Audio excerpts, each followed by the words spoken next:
Thank you, and thank you very much for that welcome, and thank you for that award. I'm a fan of the Iron Brigade. One of the people that I often look at the history through the prism of people, and Rufus Dawes is always the guy that fascinated me. I think he was the 6th Wisconsin. And we've been able to save land at the South Mountain, where then the Black Cat Brigade fought. I think they're in their moniker at South Mountain, become the Iron Brigade. Of course, at Antietam and ultimately at Gettysburg. But it is a pleasure to be here, and thank you for that award. The other thing I wanted to make clear is that I don't have any books to sell you. I was told somebody I don't know how to write, so it's very difficult to do a book when you don't know how to write. So I'm not selling anything today. Let me ask you to do what was done earlier. Who is a member of the American Battlefield Trust in this room? Would you raise your hand? Yeah, that's what I thought I saw. Thank you. What I'd like to do at the outset is brag on you all for just a little bit, for the rest of the people here who are not members, and tell them a little bit about what you've accomplished, what we've accomplished as an organization in the last 20 years.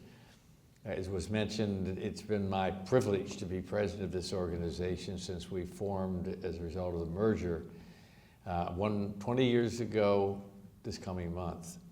But in the 20 years, it's been a remarkable journey. But there's a couple numbers that I'd just like to share with you that really kind of indicate how important and successful the people that raised their hands in this room and another 50,000 or so people out there in the rest of the United States, because our membership is about 50,000. It varies from year to year between about 45,000 and 50, but we'll pick 50 because it's a nice round number. But let me give you some numbers. In the 20 years that this organization has been extant, we've been able to save over 52,000 acres of mostly Civil War land, but Civil War, War of 1812, and Revolutionary War land, but 90+% of it is Civil War land. To put that number in perspective, 52,000 in 20 years, the United States government, first with the War Department and secondly with the Interior Department, and a printing press that printed money, in 124 years saved about 85,000 acres of Revolutionary War and Civil War land, once again primarily Civil War land. So 124 years, about 85,000 acres. And you think this private sector organization in 20 years saved 60% of that number without a printing press. I mean, that has never happened anywhere. Certainly never happened in the United States. And by that, I mean a private sector organization or even a public sector organization to be able to save that much history land in that amount of time. I don't think it's any bit of hyperbole or overstatement to say that this organization, the American Battlefield Trust, and the people that raised their hand and others, is the most successful effort of its kind in the history of this country. And that is something that we all ought to be extremely proud of. Let me give you another number, which dazzles me every time I think about it. Our first year, we raised and spent $2.8 million the year 2000. Aggregate, by the end of this year, the 20th year, we will have raised and spent over $450 million. Now that's walking up on $500 million. That's a number that if you'd have told me 20 years ago was going to be anything near like that, I'd have told you you're drunk. That there's no way in the world that could ever happen. But the membership has done that. And the majority of that money, by the way, is private sector money. It's member money. Probably about 45, 46% is government match money for specific transactions, but well over half came from our members. And you think about that, a number of 200+ million, 220, 30 million in 20 years is just unbelievable. And what that has done is establish this organization is, as I said, the premier history land preservation organization ever. And to be able to buy that land and preserve that land for posterity is a tremendous legacy. But there's another part of our mission as well, and that's, of course, education. And I forgot my thumb drive, or I'd have it up there now. The tagline on the American Battlefield Trust is preserve, educate, and inspire. And education is something that I will tell you, in my judgment, we're as good as anybody. Place-based teaching, place-based education. But we're not the best in the world. I wouldn't stand up and say that, but we're gonna be the best in the world. And what we are doing now, that the likes of which no other organization has done, ever to my knowledge, is take the places where American history was created, the battlefields, and use technology and on-the-ground interpretation to teach and inspire people what happened there back then and why it matters today. You know, people ask me, what do you do, what's your organization do? And I have an elevator speech, and if I've got 2 or 3 seconds, I say, build parks and tell stories. And if I've got about 10 or 12 seconds, I say, we save the places where America was created and defined, the battlefields of the Revolutionary War, the War of 1812, and the American Civil War. And we tell the stories about the common soldier who by and large was responsible for winning those important battles. And when you think about it, it's true. And to take the combination of things together, this organization, our members, the people that raised their hands and others, it's kind of our legacy to future generations. Everybody in this room I know is knowledgeable about the Civil War. And when we go to a piece of property, we know it often. We're familiar with the history of it. And of course, we learn from it, but we also enjoy it very much. But to be able to leave this hallowed ground for future generations as an outdoor classroom is our legacy. And to be able to use technology to teach it so that we not only educate, but we inspire is another legacy that we're developing. But let me ask you this question. What if the next generation doesn't care? What if the next group of folks behind us, the millennials and the generation, or Gen X's or Z's or whatever the hell they are, what if they don't care? And you think, well, but let me just tell you this. There's a fair amount of evidence that they might not care. And the reason they might not care is because there's strong evidence that they're not teaching American history in their schools, our schools, like they used to. And there's strong evidence that what they are teaching is distorted. It has a very negative spin or tone to it. And lest you think that some guy that's in the business trying to create a problem isn't there, I'd like to read just a couple statistics to you from some organizations who have taken the time to test students. And one of the groups that I checked up, and before I do that, let me give you a quote from Thomas Jefferson on this subject of knowing your history. He said that any nation that expects to be ignorant and free expects something that never was and never will be. And he's absolutely right. But let me read to you some information from some studies. One is from the American Council of Trustees and Alumni, a reputable group. They tested students from the U.S. News and World Report's rating of the top 55 colleges. This was 20 years ago, the year 2000. They tested seniors at these top 55 schools, a cross-section of them. And the test they gave them was 8th grade history that was taught in the 8th grade. And remember, they're 21, 22-year-old people at some of the best schools in America. And what they found was that 81% of those seniors got a D or an F, which is essentially failing. Now, think about that. Now, you might say, well, it was 20 years ago, things have changed. Yeah, they have changed, probably for the worse. Because I'd like to give you another statistic that is even more remarkable. 2019, this year, there's a group called the Woodrow Wilson Fellowship Foundation, and it's a reputable group. We work with them. And they do a variety of surveys of students in high school and college, and as well as adults. And they selected 1,000 adults random in the United States. People born in America, raised in America, educated in America, natives, like most of us in this room. And the test they gave them was a multiple choice test. It had 20 questions. And the questions were taken from the practice questions for people applying to be a United States citizen. And a citizen, an immigrant applying, had to get at least 60% on this test. So they took the practice questions, selected some, picked 20, multiple choice, gave it to 1,000 adults at random. And here's what they found. 64% failed it.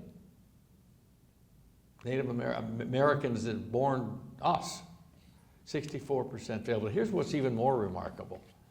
Of those 65 and over, 74% fasted. Almost 3/4 of the old folks, like me, passed it. But those 45 and under, 81% again failed it. Now that tells me, and this was basic stuff, and it's multiple guess. I mean, you got to get some right, just if you can read. That tells me that there is a serious problem. Anecdotally, I can give you more examples, but I bet everybody in this room, or most of the people in this room, could also give me an anecdotal example of what they've seen or heard or what somebody's told them. The point is this. Why does that matter? Why is it, okay, you've got a bunch of ignoramuses in the next several generations. Why is it important? I'll tell you why it's important. Because if you don't know your history, it's what Jefferson said. If you think you're going to be ignorant and free, ignorant of your history, ignorant of your culture, one, you're not going to appreciate your culture. But if you think you're going to be ignorant and free, you're expecting something to happen that never has happened and never will happen. And there's even more evidence of that before I get into why it's important. I listened to a speech by a woman named Drew Faust, who's the former president of Harvard University. She just stepped away in the last year.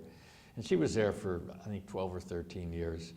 And she gave a speech, and there was a couple things interesting she said. One was that since 2007, there's been a 45% drop in history majors throughout America in college. So it's almost dropped in half, people taking history as a major. The other thing she said, which was, I think, also important, and I'll paraphrase her a little way, she said, the study of American history is democracy's life insurance. And when she said it, I thought about what she said and what she meant. And what it means to me is that if you don't know your history, then you cannot possibly appreciate the culture that has created the United States of America. To put it another way, if you don't know where you've been and what it took to get there, it's going to be very, very difficult to stay there.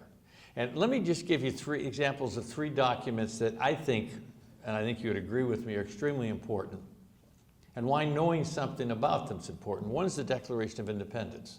The other is the Constitution, and the other is the Emancipation Proclamation. And let's just take the Declaration of Independence. That, when it was promulgated in 1776, was a first of its kind in world history document. First of its kind in this sense, a group of people were declaring themselves independent from another country, not based on ethnicity or religion or geography, but based on a concept, liberty. And the second thing that it was unique was that they said that liberty, that right to have the pursuit of happiness, of freedom, that right, that inalienable right, came from God. Not a king, not a prince, not a dictator, but from God. That has never happened in world history, that a group of people would do that. And yet that document, as revolutionary as it was, as monumental in world history as it truly was, wasn't worth the paper it was written on unless one thing happens. American soldiers win victories on battlefields. Period. They lose. It's a dumb idea and it's confined to the dustbin of history. But they won. And who were they? They were farmers, fishermen, barrel makers, doctors, lawyers, candlestick makers, bakers. They were ordinary men and women. And they left, by and large, almost exclusively, they were volunteers who left their profession to fight for a concept called liberty, to risk their lives and in many cases lose their lives for a concept. Think of that. Other document, the United States Constitution. Think about that document. That document is unique in world history in that it was the first written document to govern a democratic republic that was written by the people and voted and approved by the people it was to govern, that lasted any period of time at all. There was one in a state in Italy that in the 1700s that lasted a few years. This is the only one with any lasting effect. And by the way, lasting effect is this democratic republic is 243 years old. The Constitution is 230 years old.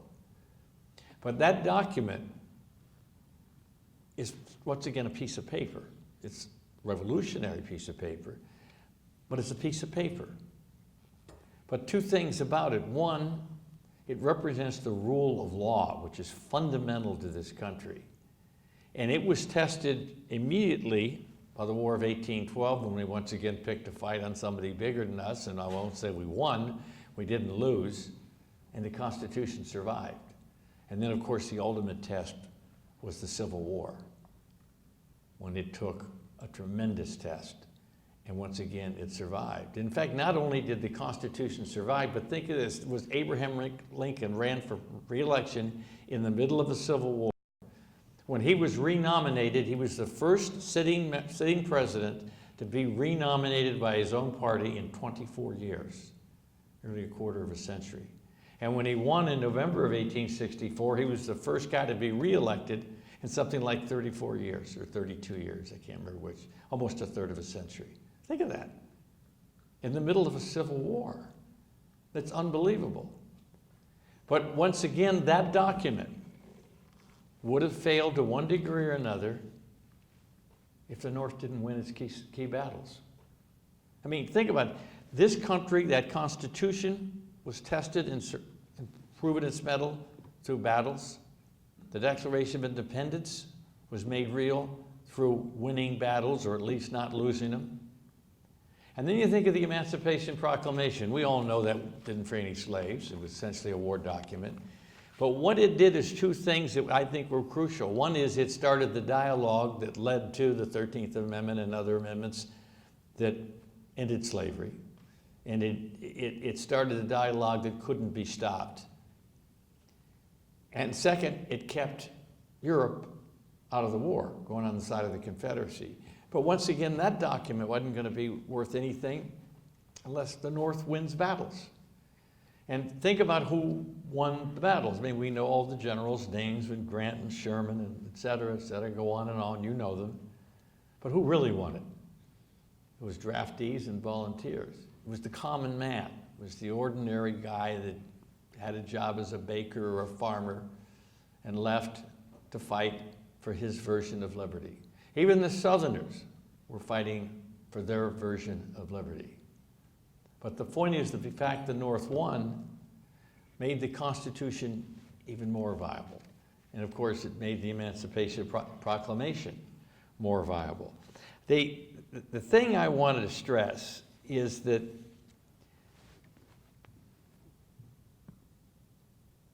the United States of America is the oldest, as I said, democratic republic in existence in the world. That's not an accident. And we were essentially defined by the Revolutionary War and the Civil War. That's who we are. That's why we are the way we are. And people, citizens who vote, and the ultimate decider in a democratic republic is a citizen. They have to have some sense of their history and their culture. And if you don't know your history, you can't appreciate your culture. And if you don't appreciate your culture, you can't be as good a citizen as you could be. And think about something else. If you don't appreciate your culture, are you going to risk your life in a war to defend your country? Probably not, because you don't even know what you're defending. And then add to that the millions of immigrants. We're a nation of immigrants. That's all we are. But many of the immigrants coming to this country now, legal and illegal, don't come from our cultural background. They come from dictatorships. And they don't have an appreciation for our rule of law. They don't have an appreciation for our Constitution and our culture. So I guess what I'm saying is this, is that it is absolutely essential that we do something to reverse the tide of uneducation or miseducation or ignorance that I think is happening, and surveys seem to indicate. Now there is good news. It's all is not lost. A couple little thoughts. One is, we've done a lot of research reviewing the American Battlefield Trust on what it takes, who are potential customers, I call them customers, out there that we can get to come to battlefields. And we've studied, not so much us in this room, although we've done that, but other groups of people, millennials, and people younger than them, people that aren't members, to find out what would motivate them. And here's what we found, and interestingly enough, it's almost counterintuitive. Millennials love experiences.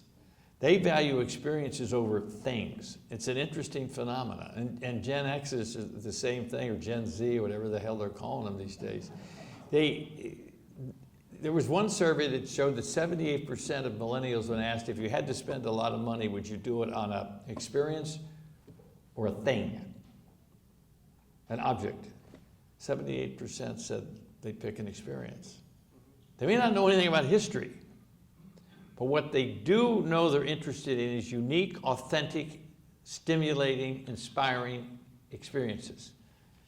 And what do we have on battlefields? We've got experiences. They're outdoor classrooms.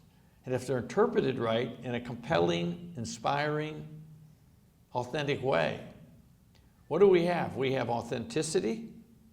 And if we apply technology in a creative way, which is what the trust is doing, and I'll talk about that in just a second, you've got the ability. It's not a panacea. It's not going to solve the problem. Ultimately, the problem is with our school systems, at grade school, high school, and particularly universities.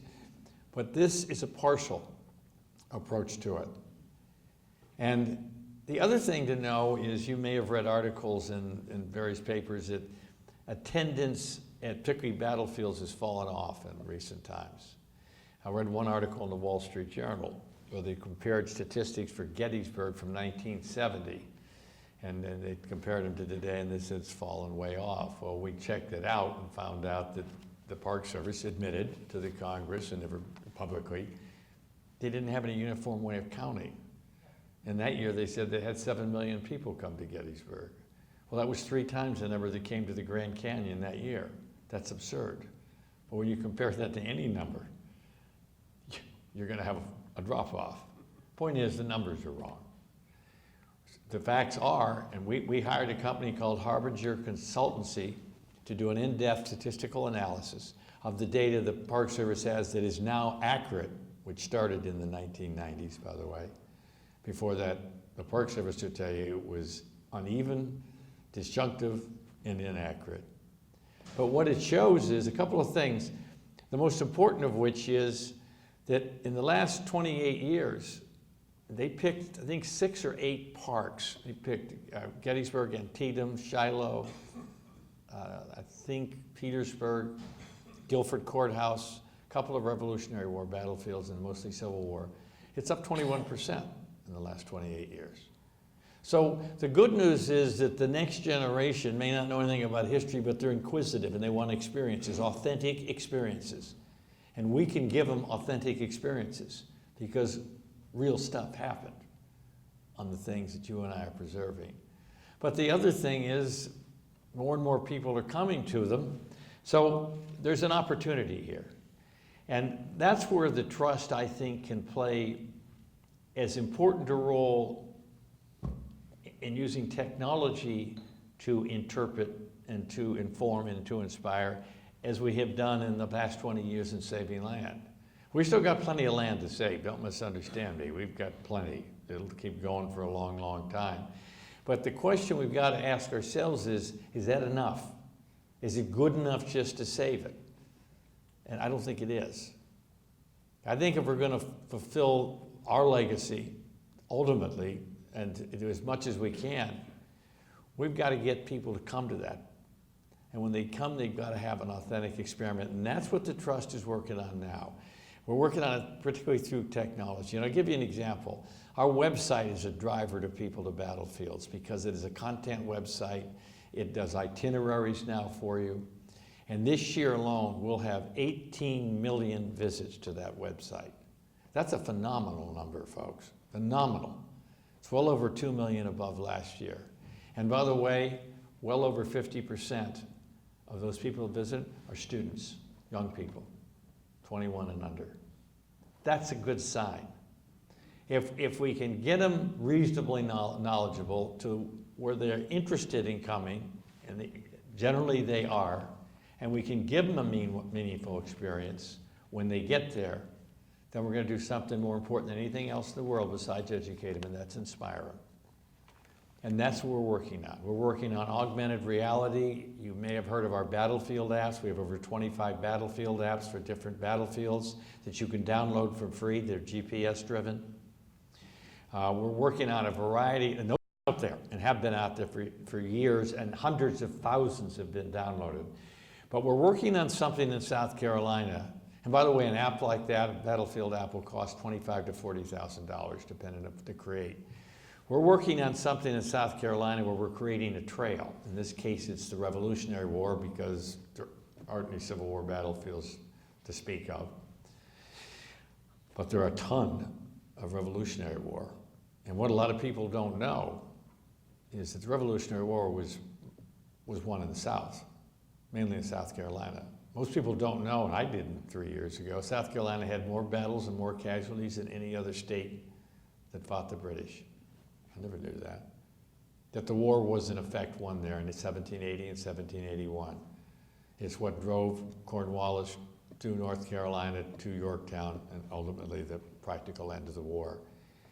We're putting together 16 sites. By the way, 11 have already either owned by the National Park Service or a county government, preserved and maintained, which is nice. We're also adding 5 parks that we're working on, our organization. The beautiful thing about Revolutionary War sites is they're small. I mean, an all-out battle would be a skirmish in the Civil War.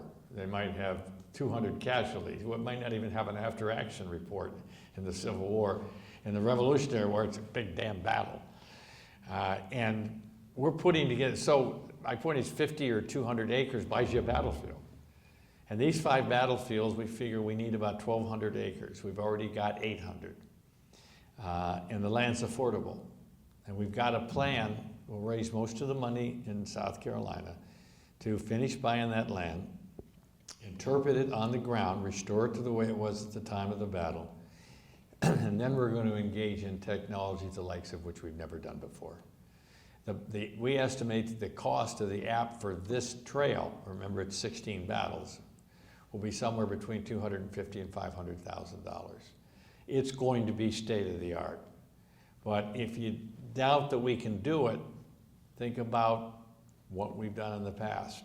Not only have we been premier in land, but we're becoming premier in technology and place-based teaching. In other words, bringing technology to bear on the land that we've saved to interpret it, and to inspire and educate people.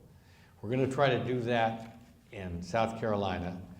I'm very optimistic that we're going to be able to do it. We'll learn a lot, and then the idea is, through technology in these battlefields, get people come in there and then replicate it in other parts of the United States where we have battlefields we've already saved. In other words, to make those things come to life, to make them true outdoor classrooms. And the ultimate objective is this, and then I'll close, and if there's any questions, I'll be happy to try and answer. But let me tell you what the ultimate objective is through an anecdote, a story, a true story. In August of 1787, in Philadelphia, Pennsylvania, an old man was leaving a place that later became known as Independence Hall. The group that had been meeting in secret there were, of course, delegates from the various colonies, and they were writing a constitution. You recall that when we won our independence, we had a different form of government that wasn't working. And they met in secret, so the public knew they were meeting. They knew they were working on some form of governance, but they didn't have any idea what it was. Well, they finally made the decisions that day, and as this old man, 81 years old, waddled out. His name was Benjamin Franklin. And a lady who he knew, Mrs. Powell, hollered out to him. She said, "Well, doctor, what is it? A monarchy or a republic?" And he looked at her and didn't hesitate for a second. He said, "A republic, if you can keep it." And I think ultimately that's what it boils down to, our mission at the American Battlefield Trust. Save the places where America was created and defined. Tell what happened there and why it matters today. For one purpose, for better citizens, so that the future generations, with respect to that republic, can keep it. Thank you all very, very much for your attention. I appreciate it very much. Thank you for the award. I am very, very grateful to you.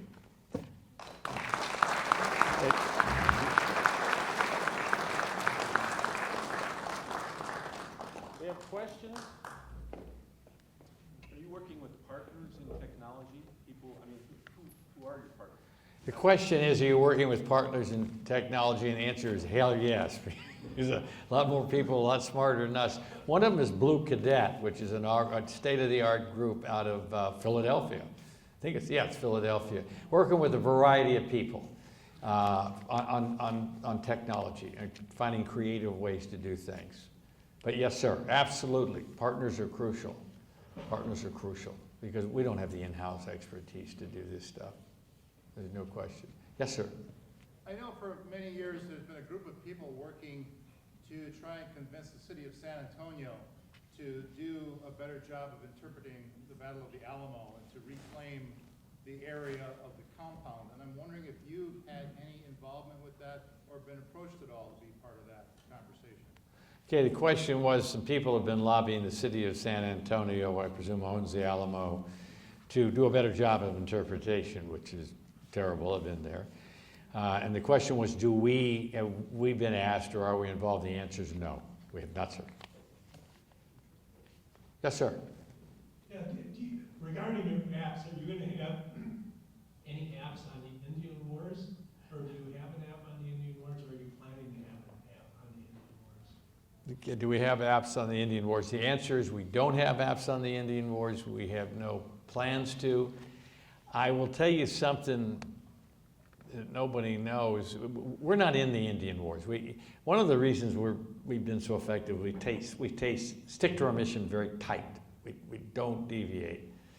And when we expanded into the Rev War, we took 2 or 3 years to study it, to decide. And of course, at some point, I think we're going to get into the Indian Wars. I honestly believe that, but not yet. Although I will tell you, interesting enough, we were helping some people at Little Bighorn, which is kind of the Kentucky Derby of Indian Wars, right?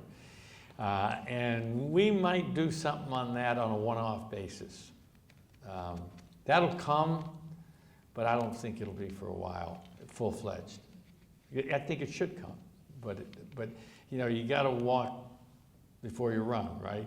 And we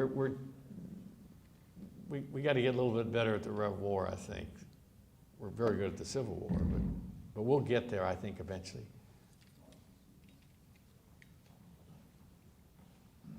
I wonder if you could look into acquiring the Confederate rest at the cemetery in Madison, Wisconsin. There was two monuments there. He removed one of them, and he plans to move the other one, but he's no longer in office. Good. I think that should be under control of somebody that loves the Civil War history, not the city of Madison. Well, the question, I think I heard it was about monument removal. And our official position is we don't get involved in those controversies because they're essentially local fights. And we take the position all monuments should be left where they are. They were put up by a generation for reasons, for good reasons, we'll presume. We're not going to presume to read their minds 150 years later and tell everybody what they were thinking. We think they should be left where they are. If times have changed and somebody's now offended by whatever, put an interpretive plaque. But don't tear it down like apparently they did there and they did in Baltimore. Personally, it makes my blood boil. and I'm a union guy, all right? I'm not but it's our history. And you may disagree with those people, but you weren't there. And guess what? If you were there, you'd have thought just like they did. And don't think you wouldn't have. And it's a little bit arrogant to say I would have thought different because I'm smarter and more virtuous and a better human being. But our position is leave monuments alone. We won't get in fights. We'd be fighting all over the country, and they're local fights. They're local government, and we're battlefield preservation guys. Now, if they put their damn feet on the battlefields, we're going to have a fight. But, well, you get the gist of where I'm coming from personally.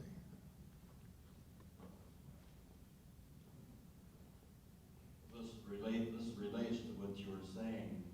The property that is in question is in the cemetery in Madison, and the people who are buried there are Confederate dead from the island number 10 in Fort Thomas.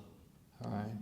And so with all this getting rid of the monuments of Robert E. Lee and Jackson, whoever down south, they decided to carry it on to the cemetery there in Madison. This is the furthest north that the Confederate dead are buried in Madison, Wisconsin. I think that, like I said, I think the Confederate rest should be in the hands of somebody that cares. Well, one of the things, those are essentially local disputes, is raise hell yourself. I mean, you're local. Let them know how you think. We're a silent majority. That's just my sense. We grumble, we don't say anything. And the other people out there that don't care about our history, in fact, many of them, I'm convinced, want to destroy our history. That's a good way to get amnesia and make changes, but I digress. But we all have to speak up, and I include myself in that, in the local ones. I'll tell you this, I was on the Maryland Historic Trust for like 14 years, and we were in charge of preserving Maryland history, and the city of Baltimore's lunatic mayor, who has since resigned, and I hope will go to jail very soon for other reasons, just in the middle of the night tore down 2 Confederate statues, just ripped them down in the city of Baltimore that the Maryland Historic Trust had easements on. And our chairman did nothing, so I quit, resigned. I wouldn't be part of that do-nothing group. I'm digressing, excuse me. Any other Yes. questions? I said, you're working on battlefield preservation, which I think is wonderful. Then we worry, like, does the next generation care? I think it's cyclical. Maybe 150 years from now, when they have the 300th anniversary of the Civil War, all of a sudden those people alive at that day will go, wow, and they'll start starting like we did in the 1960s. But as far as education goes, are you're getting involved on interpretation on battlefields and making it more interesting for young people. I mean, I consider publishing? I mean, you know, more educational books or types of books that should be used for young people? Well, the publishing we'll do, I'll put that in quotes, is on the web. We are committed to being the premier source for information on the American Civil War and the Revolutionary War. We are in the Civil War right now on the web. We want to be premier, and we're working towards that. And as I said, with 18 million visits a year, I mean, that's good. But we had 3 or 4 million 7, 8 years ago. I mean, people are discovering us, and it's because we have content. And that's what we're doing it. And then delivering content on the battlefield through technology in whiz-bang ways, like augmented reality. And we're working with people like Google and high-tech companies, partnering with them to do those types of things.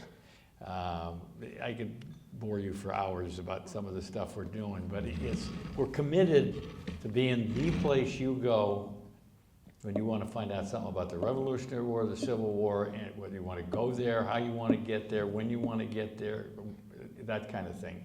All aspects of it. Because we're convinced if they don't come, we've wasted a hell of a lot of time and effort and money. So we got to figure out a way to get them to come. One more question, this is it. Yes, sir. Are we the only source of funding? I say we, the Civil War Trust or the American Battlefield Trust, the only source of funding to acquire these parcels within national and state military parks, or do we receive any matching funding from the federal government or state government? Yeah, the question is, do we receive matching funds from the federal government? And the answer is most cases, yes, not all. But I lobby states as well as the federal government. And we're in the budget right, both sides, the budget's still going through the process for 10 million on one side and 15 on the other.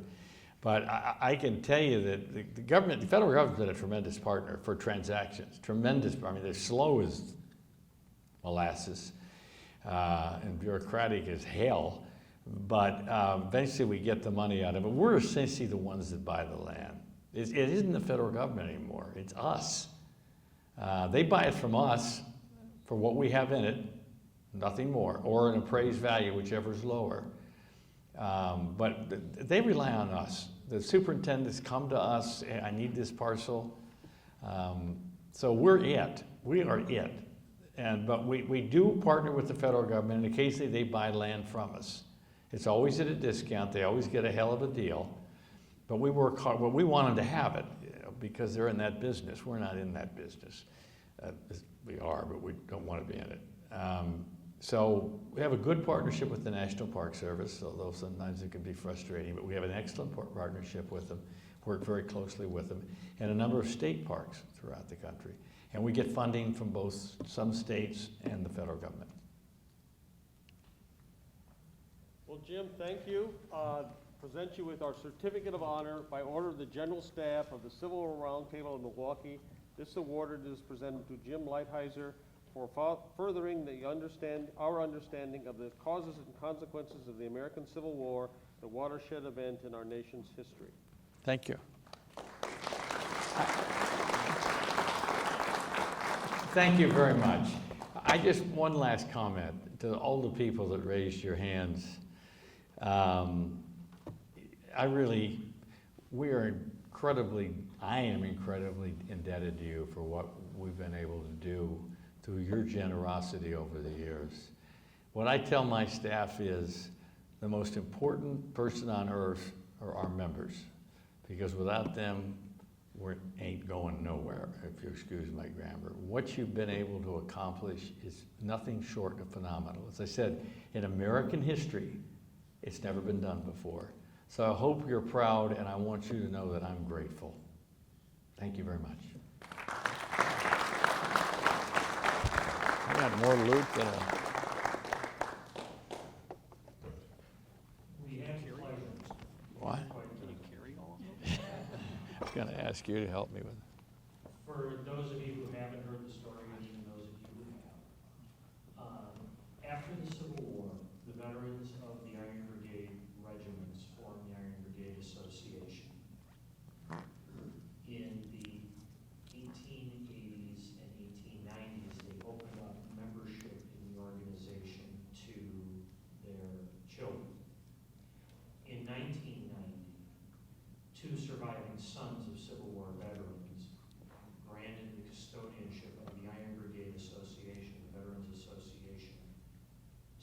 Milwaukee Civil War Roundtable. As the custodians of the Iron Brigade Association, it's my pleasure to present this pin signifying membership in the Iron Brigade Association to Jim Lighthizer. Thank you. Thank you. Thank you. That's cool.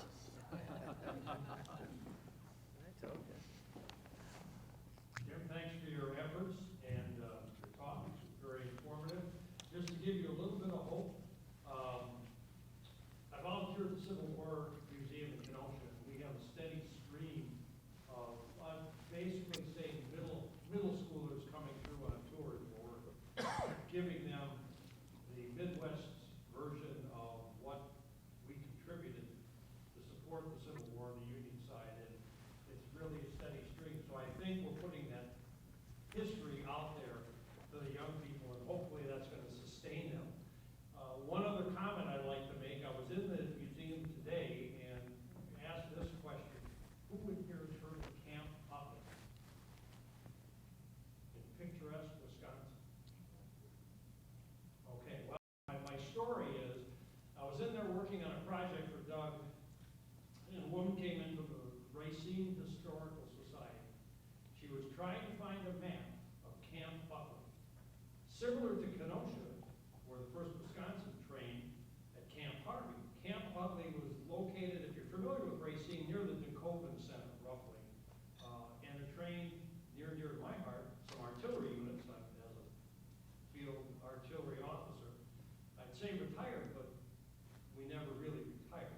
We're always ready to go. We actually located, through a description in a couple of old newspapers that we had on file, and Grand Army Republic book, where Camp Utley was. And what we're trying to do in Racine is get a historic plaque to mark the site where I think at least 3 regiments of infantry trained and a number of artillery batteries fired from Camp Utley out into Lake Michigan. In case they missed the target, they at least had something safe to shoot at. But it was on basically the south side of Racine along the lakefront. But, so that's a site